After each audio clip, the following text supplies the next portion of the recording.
mosque. You're very fortunate here in Atlanta because you have many mosques, many opportunities to reach out to our Muslim brothers and sisters. In the whole state of Vermont, where I hail from, we have one. So you have no reason to not visit. It's right around the corner from you. There are mosques everywhere. And it's important that we visit because Islam is the most misunderstood and the most maligned religion in the world today. We are being whipped up into fear of Muslims. And when we are afraid, we're stupid, actually. We're operating out of just that reptilian part of our brain. When we're afraid, we don't have access to our higher functionings, our whole self, the power of the knowledge in our hearts, our whole being.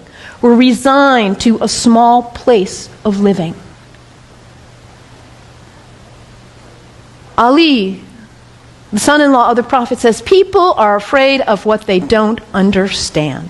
So my hope today is to share with you a little bit about what I love about Islam in order to invite you to a place of more understanding and less fear.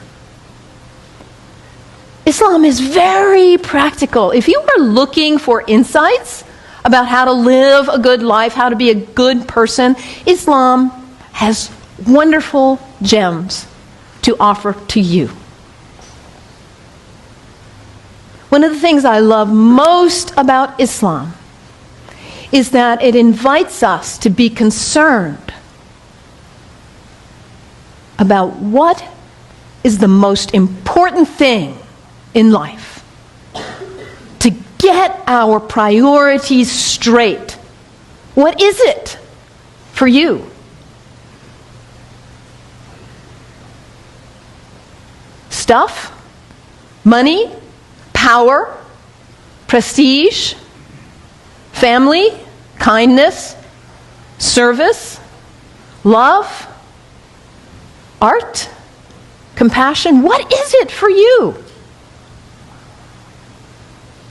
If you get nothing else out of today, take that one question and live into it. And if you don't know the answer yet, find out. What is it for you? What's most important? In Islam, the answer is very clear. La ilaha illallah, Muhammadan Rasulullah. There is nothing but the source. God, the one. How did you say it, Anthony? That love which is greater than we can know. That's what matters. And Muhammad is his prophet, is the prophet of love. La ilaha illallah, Muhammadan Rasulullah. And the thing about us humans, when we get that clarity, we know what's important. What do we do with that? We forget. That's who we are. We humans, we are the great forgetters. How many of you made a New Year's resolution back on January 1st? How are you doing with it now? Let's be honest. How were you doing January 7th? We get this high resolve and this clarity, and then we get caught up in all the distractions, all the things pulling our attention here and there, and we forget. That poet, Mary Oliver, says, what is it you plan to do with your one wild and precious life? What is it? In order to not waste our life, we need to regularly hit that reset button, come on back to center, to our heart, to what we know is really why we are here, what we know is really important. Regularly throughout the day, to stop and come back and say, well, let me check in and remember what matters so I don't waste my day or my week or my month or my life. And for Muslims, this is prayer, salat. It is the second pillar of Islam. The first pillar, la ilaha illallah, to know what matters. And the second pillar is to hit that reset button in order to regularly come back to center and remember what really matters.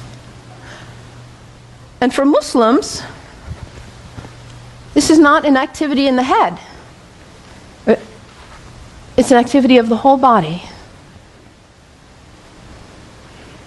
Allah Akbar, Allahu Akbar. Bismillah ar-Rahman ar-Rahim. Alhamdulillah, Rabbil Alameen. Ar-Rahman ar-Rahim. Malik Yawmiddin. Iyyaka na'budu wa iyyaka nasta'in. As-siratal mustaqim. Siratal ladhina an'amta 'alayhim. Ghayril maghdubi waladdallin. Amin. Allahu Akbar. Allahu Akbar. Allahu Akbar.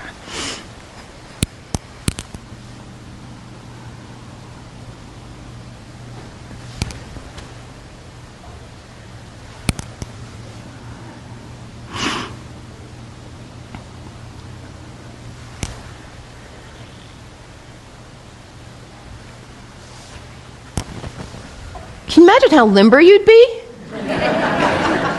if you did that 17 times a day? And it's done in the direction of Mecca, northeast, more or less. To hit that reset button in order to come back, to hear that voice still and small like we just sang about, to come back to what matters. So practical, I love that, the second pillar of Islam. Islam also reminds us to always be concerned about those who are less well off than ourselves.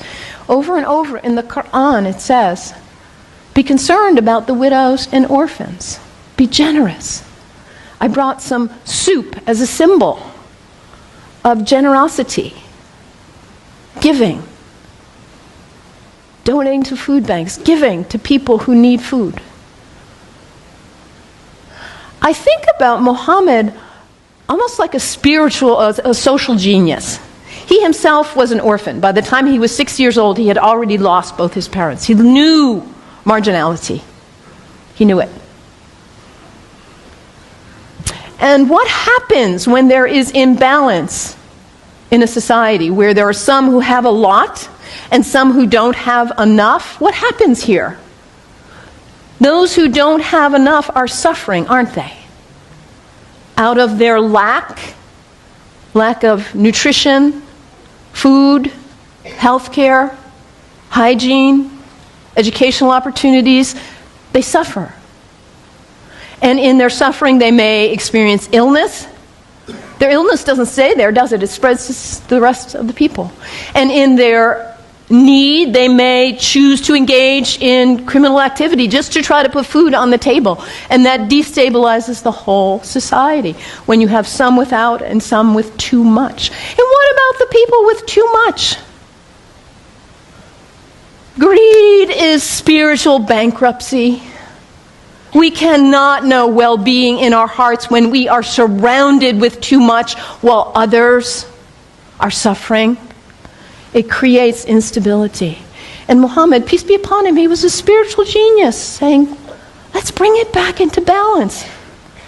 Let's give. Let's be generous. And this is the third pillar of Islam, zakat, generosity. I love that about Islam.